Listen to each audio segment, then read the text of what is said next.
देवी अहिल्याबाई होलकर उनका जन्मदिन भी है और विक्रमादित्य के बाद पहली ऐसी देवी है जिसने हमारे देवों को स्थापित किया।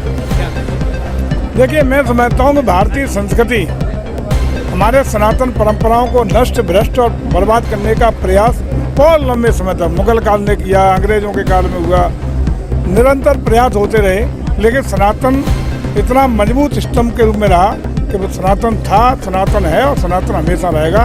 और इस कार्य में चाहे जो नाम आप ले रहे हैं, लोक माता अहिल्याबाई होलकर, उनकी महती भूमिका इस सनातन को कायम करने के लिए, वो महान शिव भक्त थी जिन्होंने न सिर्फ काशी में भगवान शिव के मंदिर का निर्माण कराया, बल्कि तमाम शिव मंदिर जो उस समय जिनको नष्ट भ्रष्ट करने का उपक्रम किया गया था, उनका जीर्णोद्धार, उनको पुनरुद्धार कराने का काम लोक माता अहिल्याबाई होलकर ने अपने शासनकाल में अपने संसाधनों से कराने का काम किया था।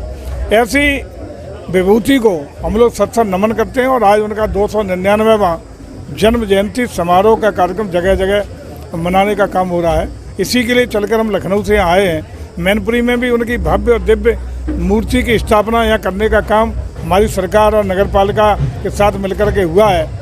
इस अवसर पर मैं सभी उन लोगों को जो लोक माता अहिल्याबाई होलकर के अनुयायी हैं, उनको मैं बहुत बहुत बधाई देता हूँ और उन्हें बहुत बहुत शुभकामनाएं देता हूँ और उम्मीद करता हूँ कि उनके बताए हुए मार्ग पर चलते हुए हम सनातन परंपराओं, आदर्शों, मूल्यों और संस्कृति को संरक्षित, सुरक्षित और संवर्धित करने का काम करेंगे और भारत में अपने सनातन परंपराओं को बहुत आगे ले जाते हुए भारत को वैभवशाली भारत, विश्व का अग्रणी भारत, विश्व गुरु भारत बनाने का सपना आदरणीय मोदी जी का जरूर पूरा करेंगे। 1893 में स्वामी विवेकानंद, उनका नाम भी नरेंद्र था और आज देश के पीएम ध्यान मुद्रा में चले गए हैं। क्या कहें? निश्चित रूप से देखिए, ये निजी जीवन है।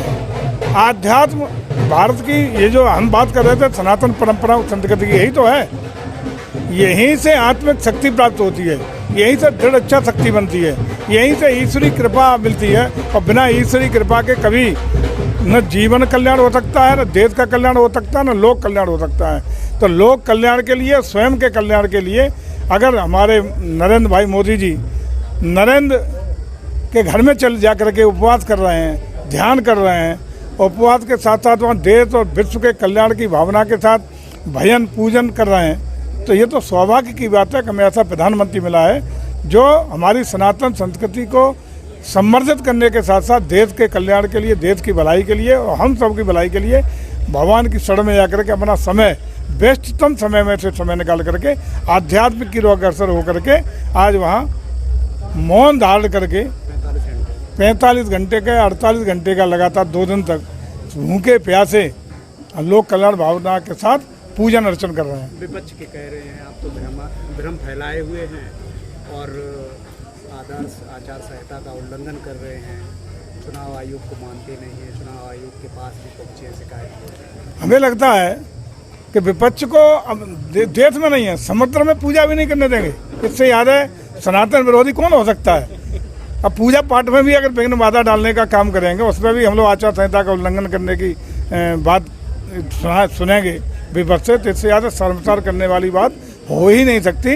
अब तो कल 5 बजे से चुनाव के प्रचार का भी समय समाप्त हो गया। आज कल मतदान होना है, इससे अब कोई सरोकार नहीं, न प्रचार से न प्रसार से, और देश में भी नहीं है, देश की धरती पर भी नहीं है। वो समुद्र के बीच में जाकर के पूजन से भी अगर बाधित करने का काम करेंगे, ऐसी मानसिकता के लोगों का ईश्वरी मालिक है, ऐसे लोगों का ईश्वर कल्याण करे। 7वें चरण का कल होना है, 57 सीटें कितनी मिल रही हैं? देखिए, आप निश्चित मानिए कि पूर्ण बहुमत के साथ, प्रचंड बहुमत के साथ, लक्ष्य के क्रॉस करते हुए हम सरकार बनाने का काम कर रहे हैं। प्रचंड बहुमत की सरकार मोदी के नेतृत्व में तीसरी बार बनने जा रही है। 3 दिन शेष रह गए, परीक्षा का परिणाम आना है, धड़कनें बढ़ी हुई हैं कि गणित बिल्कुल फिक्स? कतई कोई गणित बढ़ती नहीं है, उनकी धड़कनें बढ़ती हैं।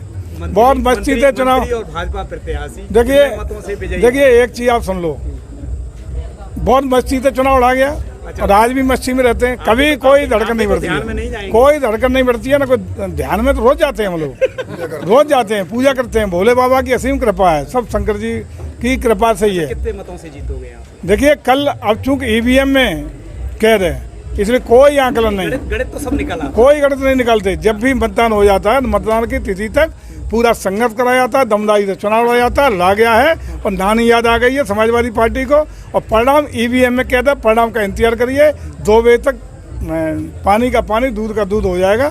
इंतजार करिए, धैर्य रखिए, संयम रखिए, काहे परेशान है? जब प्रत्याशी परेशान नहीं है तो आप काहे परेशान हो?